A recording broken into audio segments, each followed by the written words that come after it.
भगवत गीता के महात्म्य के 6ठे श्लोक में बहुत सुंदर निरूपण है इस श्रीमद् भगवत गीता ग्रंथ का।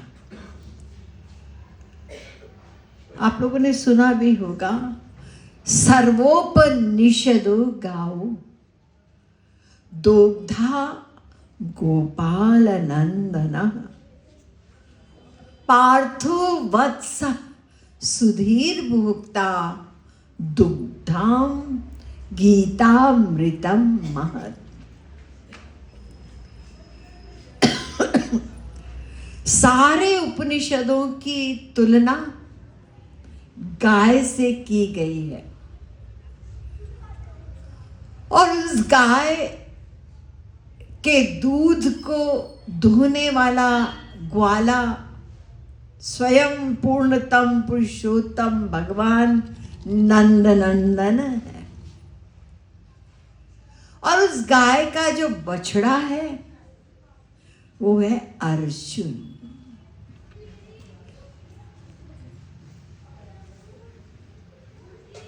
जब गाय को दुहा जाता है तो तब तक उसका दूध रुका रहता है जब तक बछड़ा ना उसके स्तन में मुंह लगाए। तो उसके बाद उसका दूध बहने लगता है। तो पहले बछड़ा पीता है। तो अर्जुन रूपी बछड़े ने उस गीता रूपी दिव्य अमृत का पान किया। पश्चात समस्त संसार में सौभाग्यशाली भक्तों ने उसी दिव्य गीता के दुग्ध रूपी अमृत का पान किया, जो कि समस्त उपनिषदों का सार है। ऐसे ही स्वामी विवेकानंद ने श्रीमद् भगवत गीता का निरूपण किया कि the Bhagavad Gita is a bouquet, bouquet समझते ना, गुलदस्ता, is a bouquet of choicest flowers drawn from the Upanishads.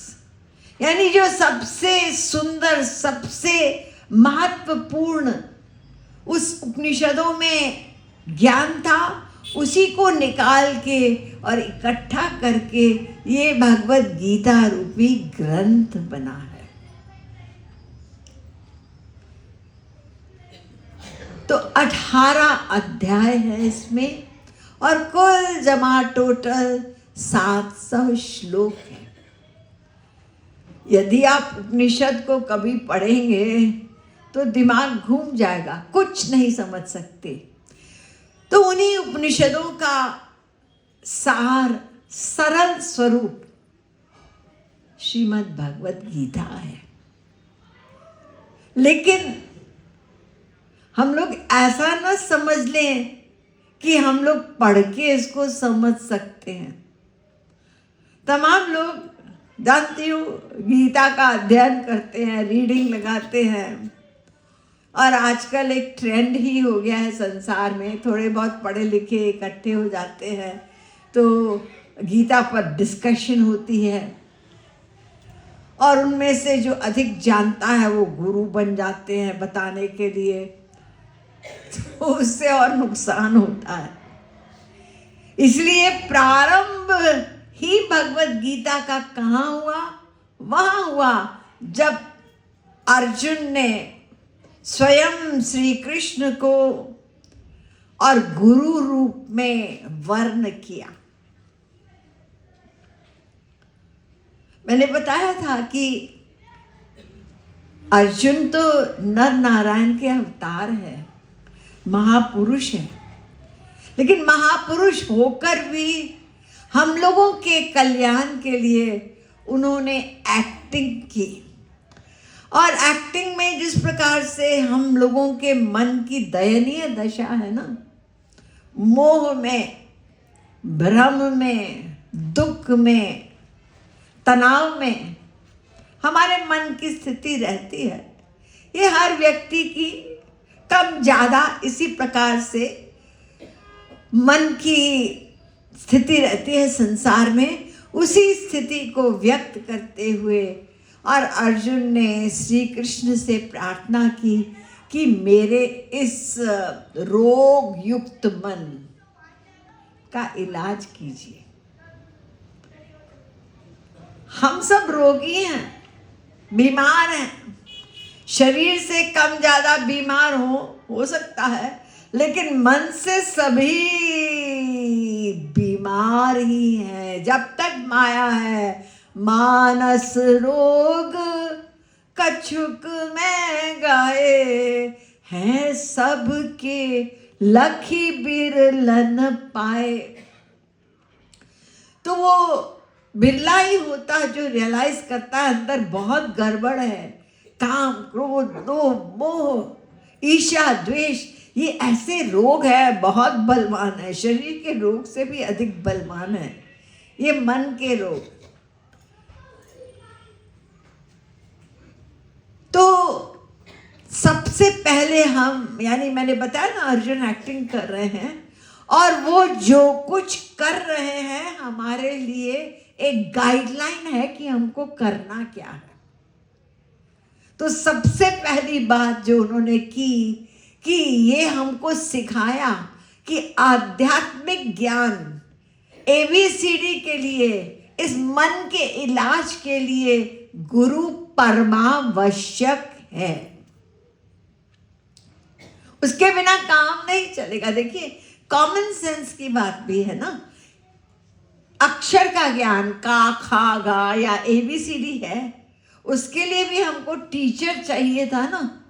चाहे घर में माँ बाप ने ABCD सिखा दिया, जल्दी सिखा दें, या टीचर से सीखा, अक्षर के ज्ञान में भी कितना समय लग जाता है। अगर आपने अपने बच्चों को सिखाया होगा आपको पता होगा, सिर्फ A to Z सिखाने में, और कितने समय बाद वो सीखा, और सीखने के बाद अपने नाम को लिखना सीखा।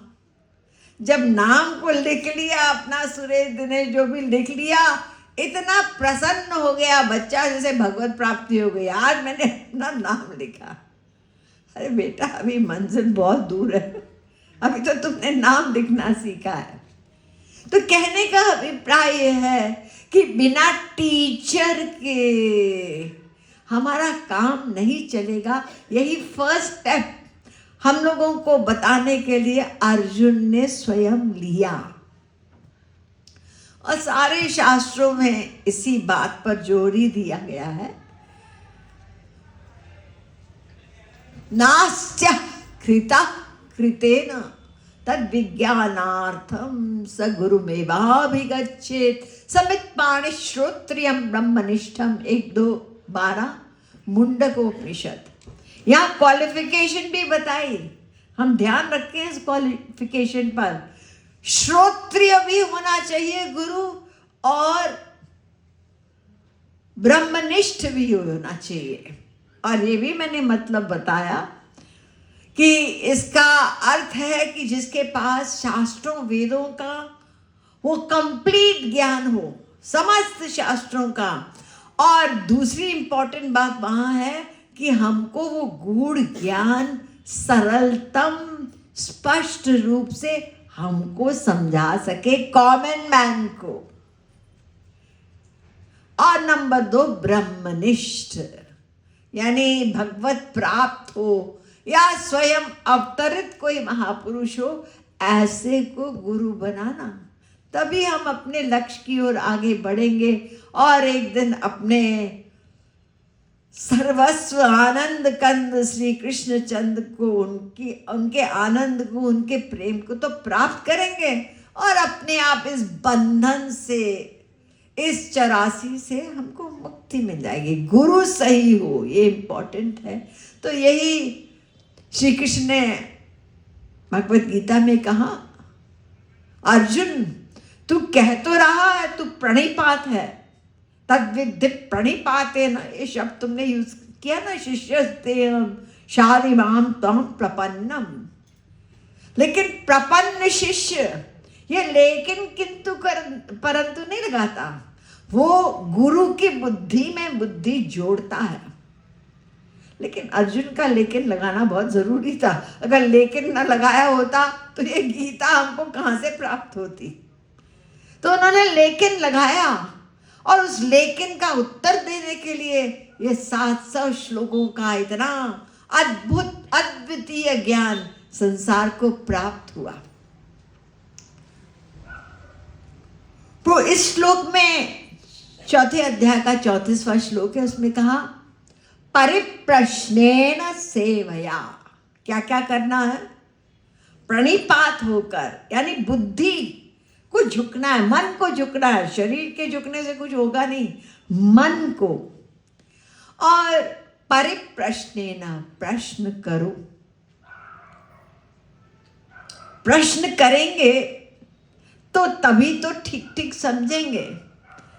मैं हर बार ये अवसर देती हूँ कि किसी को कुछ पूछना है, या तो जहाँ ठहरी हूँ वहाँ पे आप लोगों को ये अवसर मिल सकता है। जैसे कि आज डेली मैं इतनी दूर से आती हूँ, यानी मुझे 1.5-2 घंटा लग जाता है। आजकल वो क्या है, शादी का वो चल रहा है ना, बहुत समय लगने लगा। अब तो मैं यहीं पे आ गई हूँ, मंदिर के पास ही।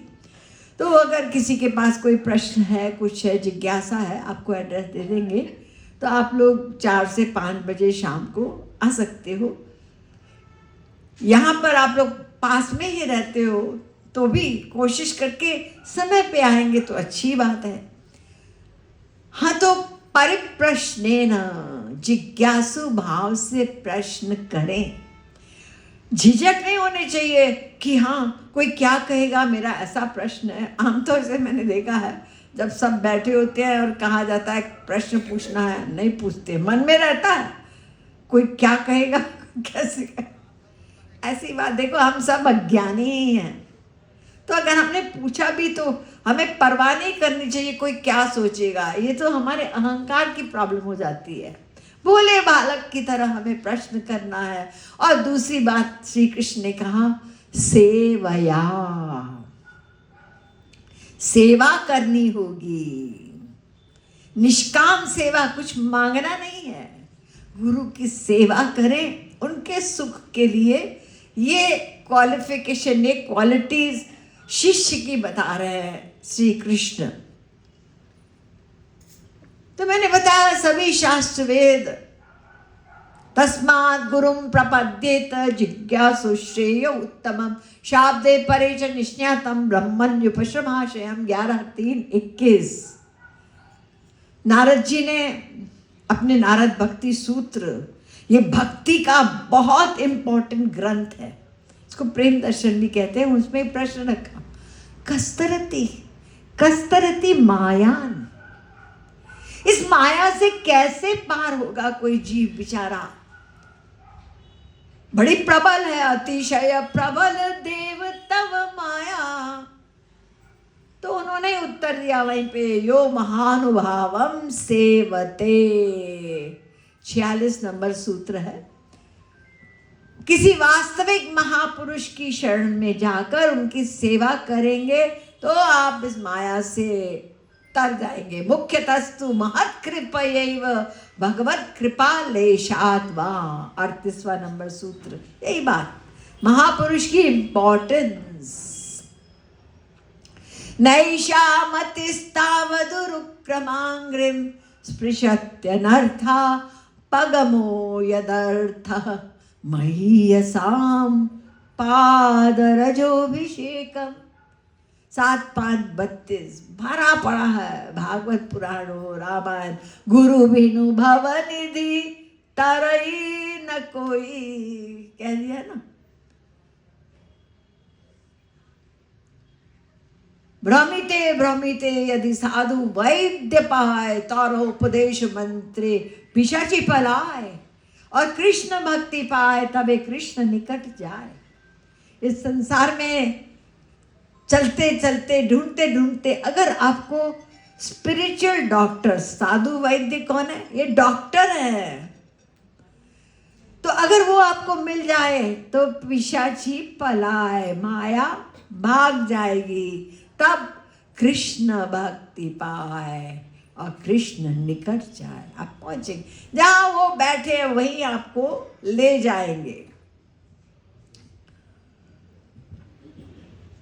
तो प्रथम सबक जो हमको अर्जुन दे रहे हैं वो यही कि स्टार्टिंग पॉइंट जो प्रथम भक्ति संतन करु संगा, ये स्टार्टिंग पॉइंट है। अपने आप हम पढ़े लिखे हैं, हमारे पास बुक है, हम पढ़ेंगे नहीं समझ सकते। बहुत विरोधाभास है। कहीं लिखा है भगवान निराकार है, कहीं कहते हैं साकार है, कहीं कहते हैं भगवान कृपा करता है, कहीं कहते हैं भगवान न्याय करता। इसी भगवत गीता में हम लोग कहते हैं ना कर्म प्रधान है ये। इसी गीता में कर्म की प्रशंसा की है श्री कृष्ण ने। कर्म नहीं वही संसिद्धिन मात सीता जनकादया, 3 अध्याय का 20वां श्लोक। और इसी कर्म की निंदा भी की। यामिमा पुष्पिता वाच्यम प्रवदन्त विपश्चिता वेदवादरता पार्थ नान्यदस्तीति वादिना, 2:42। जो कर्म धर्म का पालन, जिसको कहते हैं वर्णाश्रम धर्म, शारीरिक धर्म का पालन करके अपने लक्ष्य को पहुंचना चाहता है, वो महामूर्ख, क्योंकि उसको केवल स्वर्ग की प्राप्ति होगी। और स्वर्ग स्वल्प अंत दुख, वो टेम्पररी है। आगे भी कह दिया ते तम भुक्त्वा स्वर्गलोकम विशालम क्षीणे पुण्ये मर्त्यलोकम विशन्ति, 9वें अध्याय का 21वां श्लोक। स्वर्ग में क्या है? बड़ा सुख है बस, लेकिन वो भी मटेरियल सुख है। और आपके पुण्य कर्म खत्म हो गए, जो आपने अच्छा किया था, तो चले आओ नीचे फिर इस संसार में। हाँ, तो इसलिए आवश्यक है, गंभीर बातें हैं, बारीक बातें हैं। यद्यपि केवल 700 श्लोक है, लेकिन इसके लिए कोई समझाने वाला चाहिए। फिर सब चीज सरल लगेगी। अरे हम तो कंफ्यूज थे, ये तो ऐसी सीधी सीधी बात है। वो केवल कोई वास्तविक महापुरुष बताएगा। हाँ, तो अर्जुन ने लेकिन जो लगाया था, मैं युद्ध नहीं करूंगा केशव, क्योंकि ये पाप होगा, इतने लोग मरेंगे। तो श्री कृष्ण ने अर्जुन को तत्व ज्ञान देना प्रारंभ किया। सबसे पहले आत्मा और शरीर, जन्म और मरण क्या है, इसका ज्ञान दिया। देहिनोऽस्मिन् यथा देहे कौमारं यौवनं जरा तथा देहांतर प्राप्तिर धीरस्तत्र न मुह्यति, 2 अध्याय का 13वां श्लोक। जैसे जिस प्रकार से देहधारी आत्मा इस शरीर में बाल्यावस्था, फिर तरुणा अवस्था, फिर वृद्धा अवस्था में निरंतर अग्रसर होती रहती है, और मृत्यु पर ये दूसरे शरीर में प्रवेश कर लेती है आत्मा। तो जो तत्वज्ञानी है, जो समझदार है, वो कभी भी इस परिवर्तन से, परिवर्तन हो रहा है ना, इस परिवर्तन से वो मोहित नहीं होता। ये शरीर में परिवर्तन है। आप लोग शायद जानते हो न जानते हो, हमारा ये जो शरीर है ना, लगता तो सेम ही है, लेकिन हर 7 साल में इसके सारे जो भी सेल्स वगैरह हैं और कोश हैं, ये सब बदल के नए बनते हैं। ऐसा प्रोसेस है, हमको नहीं पता चलता, लेकिन हर 7 साल में जैसे नया शरीर हो जाता है हमारा, इतना परिवर्तन है इसमें।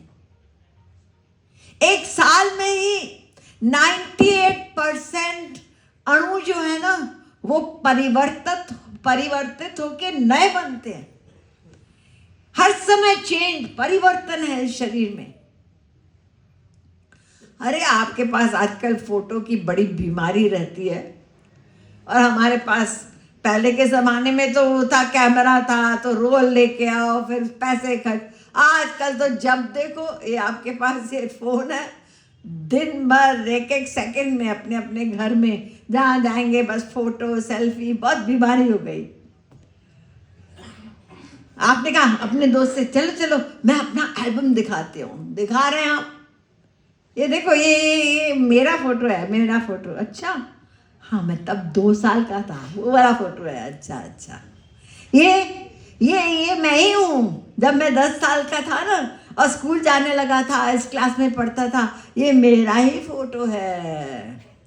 और ये तो जब मेरा टीनेज वाला बर्थडे था ना, वो वाला फोटो है, ये मैं ही हूँ, मैं हूँ। अच्छा, अंतर होता जा रहा है।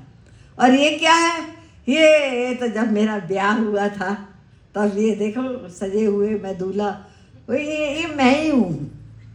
आजकल तो इतना ज़्यादा स्त्रियाँ जाके मेकअप करती है, कभी कभी मुझे फ़ोटो दिखाती है ब्यूटी पार्लर में, वो बिल्कुल जैसे क्या कहते हैं फिल्म स्टार बना देते हैं, आप पहचानेंगे भी नहीं उस लड़की को, इतना मेकअप करवा देते हैं। अब पुरुषों में भी ब्यूटी पार्लर होने लगे हैं। एनीवे, तो दिखाना है, ये देखो ये मैं ही हूँ। और ये आप तो अभी 40 साल के, हाँ ये मेरा वो वाला फोटो है 40 साल, अब मेरे 2 बच्चे हो गए, ये मैं ही हूँ। तो देखिए परिवर्तन हो रहा है ना शरीर में, लेकिन वो कह रहा है ये मैं ही हूँ, मैं नहीं बदला, मैं वही हूँ जो 2 साल का था, फिर ये मैं ही हूँ वो 10 साल का, अब मैं 20 साल, अब मैं 40, यानी वो साक्षी रहा और शरीर इसमें परिवर्तन हो रहा है। तो इस परिवर्तनशील शरीर का, उसके मरने का शोक करना, ये मूर्खता ही है। तो श्री कृष्ण डिटेल में अर्जुन को ये बात समझा रहे हैं, क्योंकि वहीं से प्रारंभ होता है कि ये युद्ध में मरेंगे। तो ये मृत्यु क्या चीज है?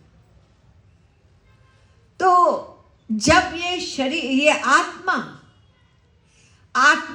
जब इस शरीर से अलग हो जाता है, इस शरीर में रहती है आत्मा, जब तक रहती है तो सिर से लेके पैर तक चैतन्यता, हम देख रहे हैं, सुन रहे हैं, सूंघ रहे हैं, सोच रहे हैं। तो जब ये आत्मा इस शरीर से अलग हो जाती है उसको मृत्यु कहते हैं। और जब यही आत्मा नए शरीर में प्रवेश करती है, दूसरे शरीर में, तो हम उसको जन्म कहते हैं। तो इसलिए अर्जुन, ये आत्मा और ये शरीर में बहुत बड़ा अंतर है, सुन ले। न जायते म्रियते वा कदाचिन, नायं भूत्वा भविता वा न भूयः, अजो नित्यः शाश्वतोऽयं पुराणो न हन्यते हन्यमाने शरीरे। आत्मा का निरूपण कर रहे हैं। हम सब लोग ज्ञानी बन ही जाते हैं जब कभी किसी के मरने पर हम गए, आज वो संसार से चला गया, तो आप क्या करने जा रहे हैं? अरे जा रहे हैं वहां पे, अरे वो तो चला गया, हम उनके शरीर रिस्पेक्ट देने जा रहे हैं। तो घर वाले लेटा है वो उनके सामने और घर वाले रो रहे हैं। अरे तुम क्यों रो रहे हो?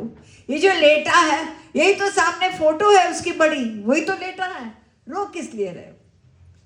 क्योंकि वो चला गया, ऐसा हम कहते हैं ना, वो चला गया। और ये क्या है? ये तो केवल उसका शरीर है, डेड बॉडी है। अब हम जल्दी से इसको विदा करेंगे, सड़ेगा ये शरीर।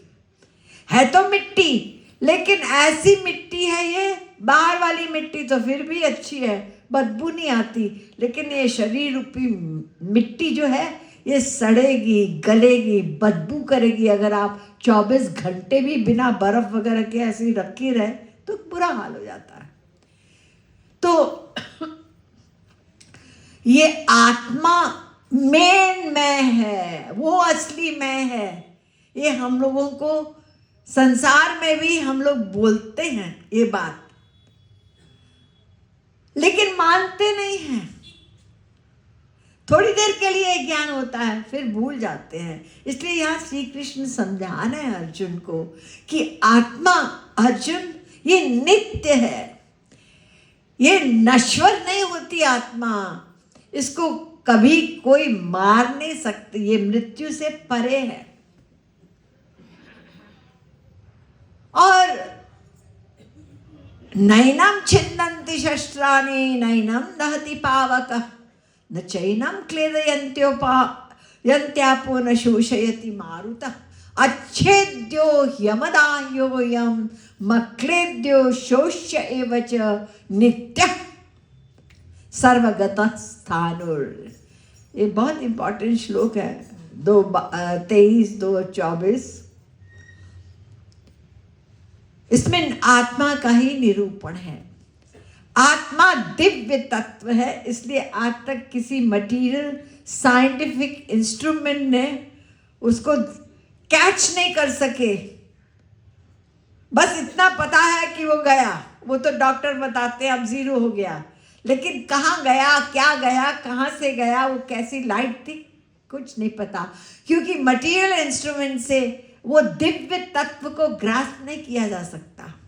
बस इतना है कि ये सिर से लेके पैर तक चैतन्यता प्रदान करता है। ये लक्षण हमें पता है, जब तक रहता है हम जीवित रहते हैं। निकल गया तो 0 हो गया, हट्टा कट्टा पहलवान भी 0 हो गया। तो इस आत्मा को कोई भी व्यक्ति शस्त्र से नहीं मार सकता। इस आत्मा को कोई हवा भी नहीं सुखा सकती। इस आत्मा को कोई पानी भी गीला नहीं कर सकता। यानी ये सब बता रहे हैं श्री कृष्ण, उसकी डिटेल। मेन पॉइंट ये है कि आत्मा नित्य है, अनीश्वर है और चैतन्य है। और अर्जुन, ये जिसको हम मृत्यु कहते हैं, शरीर का अलग हो जाना, ये शरीर अर्जुन वासांसि जीर्णानि यथा विहाय नवानि गृह्णाति नरोपराणि तथा शरीराणि विहाय जीर्णानि 2:22। ये शरीर का निरूपण कर रहे हैं कि जैसे कपड़ा होता है ना, तो कपड़े हम बदलते हैं ना, आज ये कपड़ा पहना, ये पुराना हो गया, अब नया कपड़ा पहन लिया। ऐसे आत्मा भी जब ये कपड़े बदलती है, ये शरीर आत्मा का कपड़ा है, देह, और वो देहधारी वो आत्मा है। और कितने सारे कपड़े हमारे हैं, हम पहन चुके हैं, न जाने कितने कितने आगे हम लोग पहनना पड़ेगा अपने कर्म के अनुसार। ये सारे जो हम लोग सुनते हैं ना, 84 लाख योनियां, इन सब में हम लोग कितने बार जा चुके हैं? अनंत बार। अब तो देखते रहते हैं, ये तो शेर है, ये तो हाथी है, ये तो मच्छर है, ये तो बिल्ली है। अरे सब कपड़े पहन चुके हैं हम लोग। आत्मा ने हर प्रकार का शरीर धारण किया है अपने कर्म के अनुसार। तो शरीर ये नश्वर है और ये जड़ है। जड़ का मतलब जैसे डिबिया जड़ है, इसमें लाइफ थोड़ी है, जड़ है, लाइफलेस है। इसमें जो जीवन है, चैतन्यता है, वो आत्मा के कारण है। तो शरीर नश्वर है और नंबर 2 शरीर जड़ है। और शरीर 5 महाभूत का है, मटेरियल है। इसको आप देख सकते हैं, इसकी फोटो लेते रहते हैं, और अंत क्या है? इसको जलाते हैं और क्या हो रह जाता है? एक मुट्ठी राख रह जाती है ना। तो 5 तत्वों का मिश्रण से ये शरीर बना है। जिस शरीर को हम इतनी इम्पोर्टेंस देते हैं, जो 5 तत्व है ना इसमें, बहुत साल पहले मैंने पढ़ा था कहीं पे कि ये जो 5 तत्व हमारे शरीर में है ना, उसका कॉस्ट क्या है पता है? बहुत पहले की, पता नहीं अब कितना हो, उस समय किसी ने लिखा केवल $10। ये सारा जो कुछ है, ये पंचमहाभूत मटेरियल जो है शरीर में, उसका इतनी कीमत है। और हम इसको सोचते हैं हमारा शरीर, मेन तो आत्मा है, वही मैं। तो आगे श्री कृष्ण समझा रहे हैं अर्जुन को कि जातस्य ही ध्रुवो मृत्युर और ध्रुवम जन्म मृतस्य च। 2:27। तो अर्जुन उससे पहले बता, ना सतो विद्यते भावो ना भावो विद्यते सता, दूसरे अध्याय का 100वां श्लोक। जो एक दिन बना है वो एक दिन नष्ट होगा अर्जुन, और जो कभी भी बना नहीं वो कभी नष्ट नहीं होगा। ये देखो, ये साइंस की बात है। तत्व में भी यही है कि जो पैदा होता है वो समाप्त होता है, उसकी वो नष्ट होता है। तो इसी प्रकार अर्जुन, जो पैदा होगा वो एक दिन मृत्यु को प्राप्त होगा, और जो मृत्यु को प्राप्त होगा उसका पुनर्जन्म होगा। जातस्य ही ध्रुवो मृत्युर और ध्रुवम जन्म मृतस्य च। 2:27। तो ऐसी स्थिति में तुम जो शोक कर रहे हो कि ये सब मरेंगे, ये कितने अज्ञानता की, कितने मोह की बात है। तुम किसको मार सकते हो? एक स्थान पर श्री कृष्ण ने यही कहा कि तुम तो केवल बाण चलाओ, ये सब इनका सब लिखा हुआ है मरने का, तुम कुछ नहीं कर रहे हो, तुम खाली बाण चला रहे हो। मैंने सबको पहले ही अपना वो प्लान, उनके कर्म के अनुसार वो अपना चले जाएंगे। तो यानी उनको समझा रहे हैं, ये बहुत बड़ा ज्ञान है कि शरीर ये टेम्पररी है, ये नश्वर है, और हम अपने आप को शरीर माने हुए हैं ना। मैं ये शरीर, हम कितने % अपने आप को आत्मा मानते हैं? प्रश्न ये है। अगर हम आत्मा अपने आप को माने तो फिर ये सारा कुछ चक्कर ही समाप्त हो जाए कि ये संसार में जो हमारी आसक्ति है, ये हमारा जो भय है मृत्यु का, ये सब शरीर मानने के कारण ही है। शरीर, ये मृत्यु का जो भय है ना, ये इसको हमारे शास्त्रों में अभिनिवेश का दुख कहा गया। ये भी एक रोग है, बीमारी है, बंधन है कि मैं न मरूं, भय रहता है ना।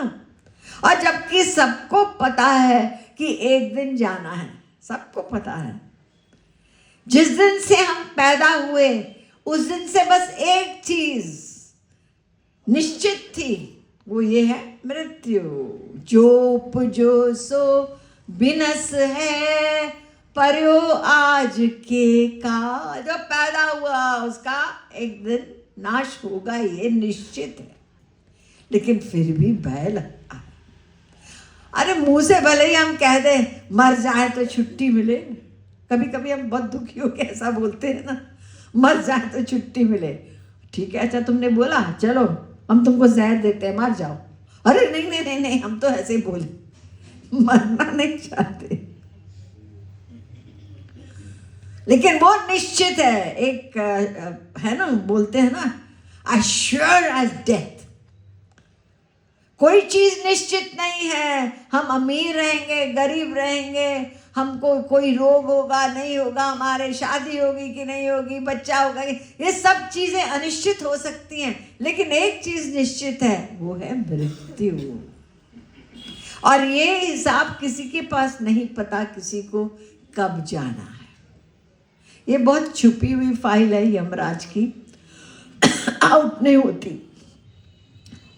इसलिए श्री महाराज जी अपने प्रवचनों में बार बार बार बार बार बार जोर देख के कहते हैं, उठो जागो, सोच लो तुमको कल का दिन मिले न मिले, कर लो अभी कर लो।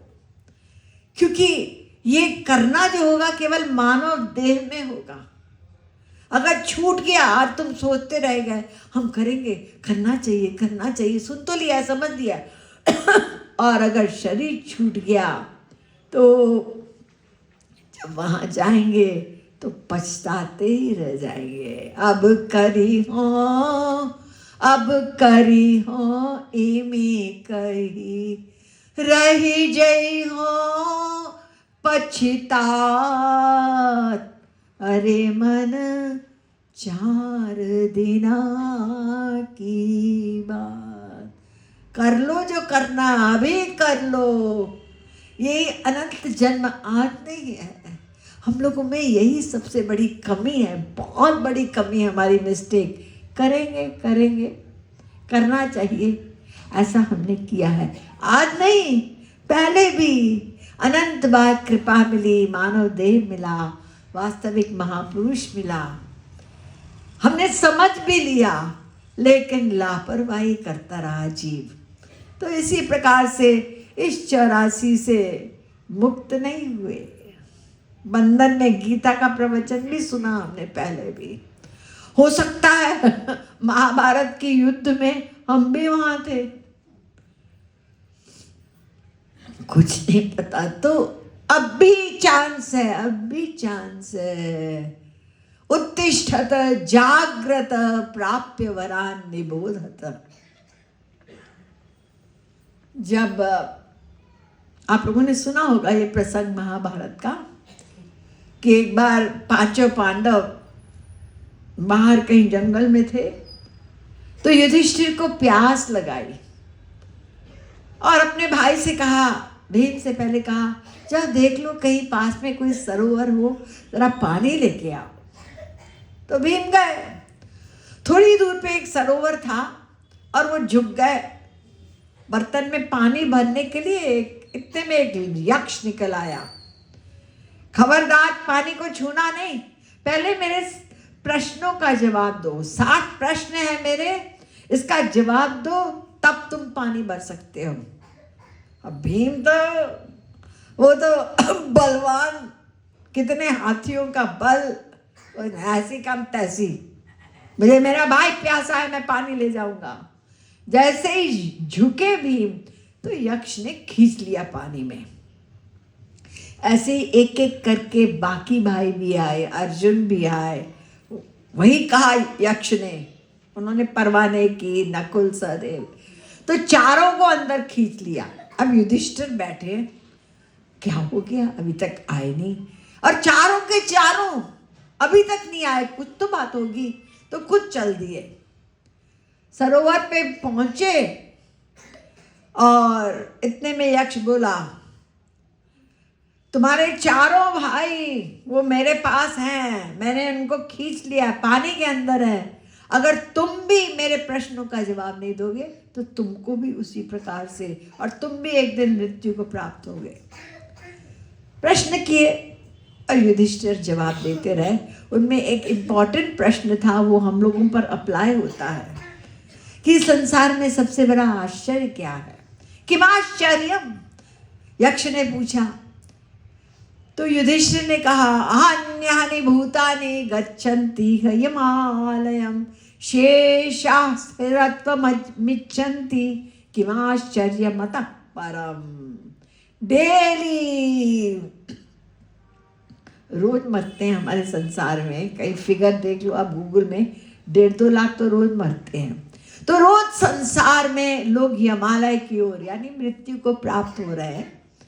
कभी कभी तो आपके घर में ही होता है, पड़ोस में होता है, तो आपको पता भी रहता है।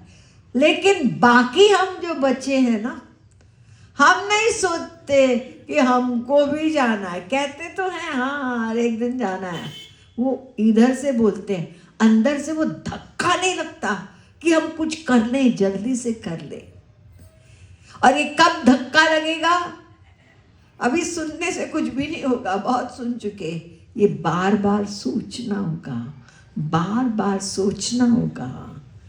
इसलिए संतों ने कहा, दो को जनी भूलो माना, महाराज जी लिख रहे हैं राधा गोविंद गीत में, दो को जनी भूलो माना गोविंद राधे, एक मौत को दूजो हरि गुरु को बता। पहले मौत त्याग करो, पहले। जब कभी हमारे घर में कोई चला जाता, थोड़ी देर के लिए हम लोग हिल जाते हैं, कई दिन हिल जाते हैं। ऐसा हो सकता है एक सेकंड में। अभी कल ही पता चला था कैंसर है और 4 दिन में चला भी गया। अभी तो इलाज ही नहीं शुरू हुआ, अरे वहां एक्सीडेंट हो गया, वो देखो अभी वो जो क्रैश हुआ, सब एक साथ चले गए। कोई सोचता है क्या कि हाँ ये होगा हमारे साथ? अरे कभी भी किसी के साथ कुछ भी हो सकता है। तो जितना हम इस चीज को बार बार सोचेंगे सोचेंगे, तब ये हमारा दुश्मन मन जो है, जिसने अनंत जन्म हमारे बिगाड़े हैं, तब कुछ ये हिलेगा। नहीं तो हाँ करना चाहिए, करेंगे, जरा ये काम हो जाए, जरा वो काम हो जाए, ऐसे ही हमारे साथ होता चला आया है। तो श्री कृष्ण ने अर्जुन को ये सबसे इंपॉर्टेंट ज्ञान दिया, शरीर, आत्मा और ये जन्म मरण का, ताकि वो अपने कर्तव्य के पालन में आगे बढ़े। तस्माद् उत्तिष्ठ कौन्तेय युद्धाय कृतनिश्चय, उठो, कायर मत बनो और अपने कर्तव्य का पालन करो। तुम क्षत्रिय हो ना, तो क्षत्रिय का धर्म है धर्म की रक्षा करना। तो अर्जुन ने कहा कि ठीक है, जो आपने मुझे समझाया मैंने कुछ समझा है, लेकिन मैं आपसे ये भी प्रश्न करता हूं कि अगर मैं युद्ध करता हूं तो इसका परिणाम क्या होगा, वो बता दीजिए। मेरी जो समस्या है यही है कि मेरा मन भ्रम में पड़ा हुआ है, यानी दुखी है, अशांत है और मोह के अंदर में है। तो ये युद्ध करके तो क्या ये मेरा मोह नष्ट होगा? अगर कहते हो कि युद्ध में अगर तुम जीत गए तो राज्य मिलेगा, तो क्या मुझे इस राज्य में सुख मिलेगा? इतने लोग मर जाएंगे, इतनों को मार करके उस राज्य में मैं कभी सुखी नहीं हो सकता। हर समय वही चिंतन रहेगा कि इतने सारे मेरे अपने जन इस युद्ध में मारे गए और उसका कारण मैं भी हूं। और अगर युद्ध में तो मृत्यु को प्राप्त हो गया अर्जुन, तो फिर क्योंकि तुमने एक कर्तव्य का पालन किया, अपना क्षत्रिय धर्म का पालन किया और पालन करते हुए तुम मृत्यु को प्राप्त हो गए, तो ये पुण्य कर्म है अर्जुन, और उसका जो परिणाम होगा वो तुमको स्वर्ग की प्राप्ति होगी। स्वर्ग की प्राप्ति, ये स्वर्ग क्या चीज है? क्या यहाँ मैं कर्म के बंधन से छुटकारा पाऊंगा? ये इतने सारे जो मुझसे पाप हो गए, ये बंधन ये मेरे साथ है, और ये अशांत जो मेरा मन है, ये भ्रम जो है मेरे साथ, क्या स्वर्ग जाके इससे मुझे मुक्ति मिलेगी केशव? श्री कृष्ण ने सिर हिलाया, नहीं अर्जुन, जैसे ये संसार भी माया का लोक है, यहाँ भी काम, क्रोध, लोभ, मोह, ईर्ष्या है, तो इससे यानी बाहर से ऐश्वर्य है स्वर्ग में, लेकिन वहां पे भी काम, क्रोध, लोभ, मोह, ईर्ष्या, ये सब है अर्जुन। माया से मुक्ति नहीं होगी। तो मैं तो अच्छा फंसा, अगर युद्ध नहीं करूंगा तो आप कहते हैं ये पाप होगा। इसको गीता में विकर्म कहते हैं। कर्म में अनेक भेद गोविंद राधे, कर्म अकर्म विकर्म बता दे। जो कर्म कर्म की बात करते हैं, इतने सारे भेद हैं, इतनी बारीकियां हैं ये जो, और सब कुछ गीता में बताया गया है। हम कहाँ जानते हैं जब तक कोई बताने वाला न मिले। तो एक कर्म है विकर्म, उसका नाम है। विकर्म का मतलब अपने कर्तव्य का पालन न करना, ड्यूटी का पालन न करना, जो हमारे शास्त्रों वेदों में ना बहुत डिटेल है। हम लोग तो कुछ भी नहीं जानते। इसको कहते हैं वर्णाश्रम धर्म का पालन, विधि निषेध है इसमें।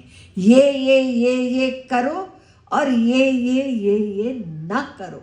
ब्राह्मण के लिए अलग नियम है, क्षत्रिय के लिए अलग नियम है, गृहस्थ के लिए अलग नियम है, और वानप्रस्थ संन्यास, ये 4 आश्रम है ना। ब्राह्मण, क्षत्रिय, वैश्य, शूद्र ये जाति है, और आश्रम है ब्रह्मचर्य, गृहस्थ, वानप्रस्थ और संन्यास। चारों में अलग अलग नियम है। हम क्या कर रहे हैं? कुछ पालन कर रहे हैं? और श्री कृष्ण ने स्वयं कहा, श्रुति स्मृति ममैवा गेयस्त उल्लंघ्य वर्तते आज्ञोच्छेदी मम द्वेषी। मैंने ही ये नियम बनाए हैं शास्त्रों में, और उसका पालन करना तुम्हारी ड्यूटी है। और अगर कोई करता नहीं है, उल्लंघन करता है, तो उसको दंड मिलेगा। हम जानते ही नहीं है तो हमको दंड क्यों मिलेगा? क्योंकि कलयुग में कौन जानता है? सब औपचारिकता होती है। किसी के मरने पे सब जो कुछ करते हैं, सब फॉर्मेलिटी में, जितना हमको पता है हम कर लेते हैं। और हर चीज़ में यही बात है। तो हम कह सकते हैं हम जानते ही नहीं है तो क्या करें? ये बहाना नहीं चलेगा। अगर आप कोई बिजनेस करते हैं या नौकरी करते हैं, उसमें टैक्स के क्या नियम हैं वो आपको पता होना चाहिए। इसी प्रकार से आपने ड्राइविंग सीखी है, अब यहाँ अंड बंड तो चलता है, जहाँ राइट साइड लेफ्ट साइड सब ओवरटेक करते हैं, कभी कभी पकड़े जाते हैं कैमरा में, लेकिन नियम है। या पार्किंग नहीं करना है तो आपने पार्किंग कर लिया, ये नो एंट्री है, आपने एंट्री कर ली, हमें पता ही नहीं है साइन क्या, पता नहीं से नहीं काम चलेगा। आपने ड्राइविंग सीखी, आपके पास लाइसेंस है, यू शुड नो, नहीं तो तुमको फाइन देनी पड़ेगी। तो इसी प्रकार से ये नियम बहुत कड़े कड़े नियम है, और इसका पालन नहीं करेंगे तो वो विकर्म होगा। विकर्म ये हो गया एक सेक्शन कर्म का। तो और एक है कर्म, केवल कर्म। केवल कर्म उसको हम वर्णाश्रम धर्म भी कहते हैं। ये शारीरिक धर्म है, फिजिकल धर्म है। हम सब लोगों के अपने अपने गृहस्थ हैं, तो हम लोग ब्रह्मचर्य में हैं, जो भी हैं, तो नियम है वहाँ पे। तो इसका पालन करना एक कर्म कहते हैं इसको। जो श्री कृष्ण अर्जुन से कहते हैं ना, तुम क्षत्रिय हो, तुम धर्म का पालन करो, इसको केवल कर्म शब्द से संबोधित किया गया। और आपने अभी एक और कर्म सुना, अकर्म। ये अकर्म क्या है? यही बात है जो मैं कह रही हूँ, कुछ नहीं करने से सब कुछ मिलेगा और सब कुछ करने से कुछ नहीं मिलेगा। ये अकर्म है, कुछ नहीं करना। इसी को ही समझना है। करते हुए भी कुछ नहीं करना, ये बात है।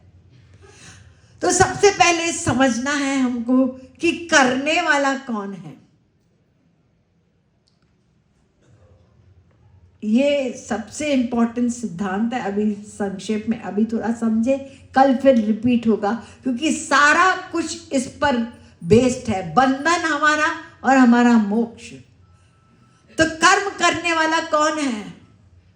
शरीर नहीं है, हाथ पैर नहीं है। मनसैव कृतम रामम न शरीरम कृतम कृतम। योग वाशिष्ठ में कर्म का कर्ता मन है, मन है। नंबर 2, यही हमारा मन बंधन का कारण है, और यही हमारा मन मोक्ष का कारण है। यानी सदा के लिए बंधन से छुट्टी कैसे होगी? मन के द्वारा। और मन बंधन कैसे होगा? फंसेंगे, 84 में घूमेंगे, दुख पाएंगे। ये किसके कारण? मन के कारण। मन एव मनुष्यानाम कारणम बंध मोक्षयोः। शाक्यायनी उपनिषद पहला मंत्र है। और यही मंत्र जो है ना, वो ब्रह्म बिंदु उपनिषद में भी है, ये त्रिपुरा तापनी उपनिषद में भी है।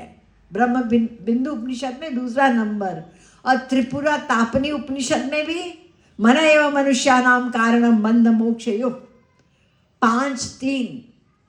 और नारद पुराण में भी ये मंत्र है। और अलग प्रकार से देखिए भागवत में सेम बात लिखी गई है। चेता खल्वस्य बंधाय मुक्तये चात्मनो मतम। बंधन का कारण मन। मनः परम कारणम मां मनन्ति। भागवत में फिर कहा मन ही है, यही मन तुम्हारा दुश्मन बना हुआ है। और सही सही ज्ञान द्वारा जब समझ लेंगे कि कुछ नहीं करना क्या है, अकर्म क्या है, तो यही आपका ही मन आपका दोस्त बन जाएगा। दुश्मन कहीं बाहर नहीं है, दुश्मन हमारा अपना मन ही है। इस मन के कारण ही सारा दुख है, मन के कारण ही हमारा अपना मन, बाहर से कोई चीज नहीं है।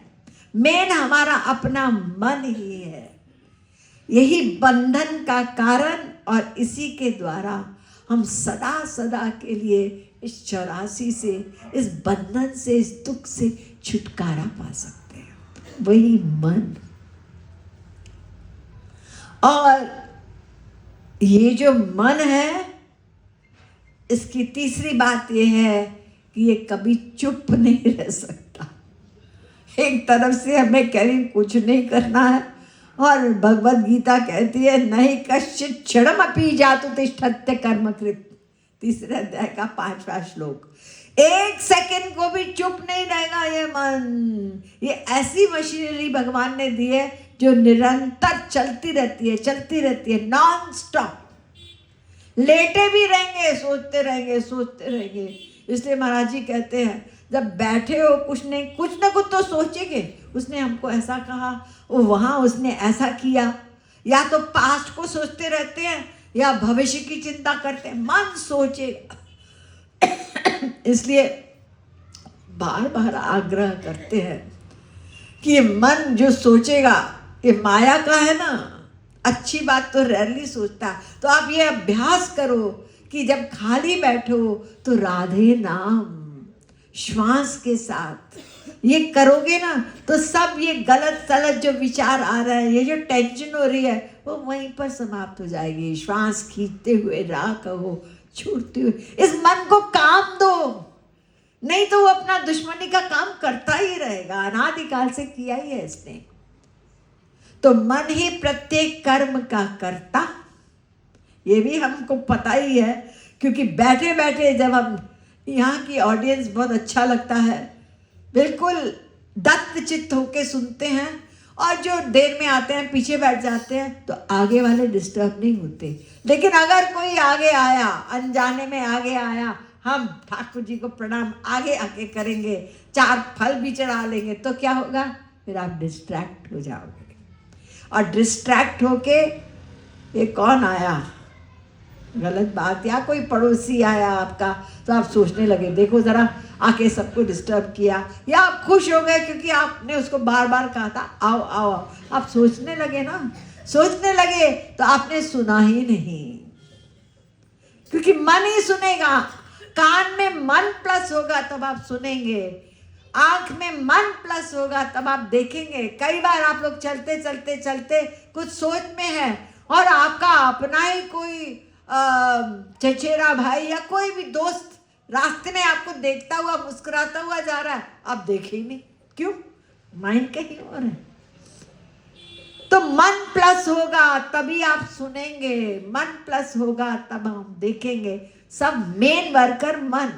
नंबर 2, यही मन हमारा दुश्मन है और यही हमारा मन दोस्त बन सकता है। यही बंधन का कारण है और इसी के द्वारा मोक्ष होगा। नंबर 3, ये मन प्रतिक्षण चुप नहीं रह सकता, चलता रहेगा चलता रहेगा। ये ऐसी मशीनरी है, नॉन स्टॉप। और आखिरी बात ये है जो अर्जुन ने हमारी तरफ से की। बार बार श्री कृष्ण कह रहे हैं कि मुझे मयर्पित मनोबुद्धि, अपनी मन बुद्धि दे दो, मुझ में लगाओ। मयि एव मना आदत स्व मयि बुद्धि निवेश। 8 पहला वाला 8-7। तो अर्जुन ने पहले ही कह दिया, देखो मधुसूदन मैंने कहा था ना, चंचल मन कृष्ण प्रमाति बलवद दृढ़। ये मन इतना चंचल है। देखिए ये चौथी बात, ये हम लोगों को अनुभव में अच्छी तरह से आता है। थोड़ी सी देर ध्यान करने बैठते हैं, इधर से उधर भागता है ना। चंचल है, वायु से भी तेज गति है इसकी। और आप कहते हैं कि इससे स्मरण करो, मेरा स्मरण करो। बहुत चंचल है ये मन। मायोरिव सुदुष्करम। तो श्री कृष्ण ने क्या जवाब दिया? और मेन बात अकर्म क्या है, कुछ नहीं करना क्या है, इसको समझ करके। और इस चंचल मन, क्योंकि मेन बात कर्म करने वाला मन है और मन चंचल है, तो किस प्रकार से हम इसको अकर्मा के स्टेज पर ले आए, जो कि गीता का मेन सिद्धांत है। वो कर्म भी नहीं, विकर्म तो है ही गड़बड़, अकर्म, यही उपदेश दिया।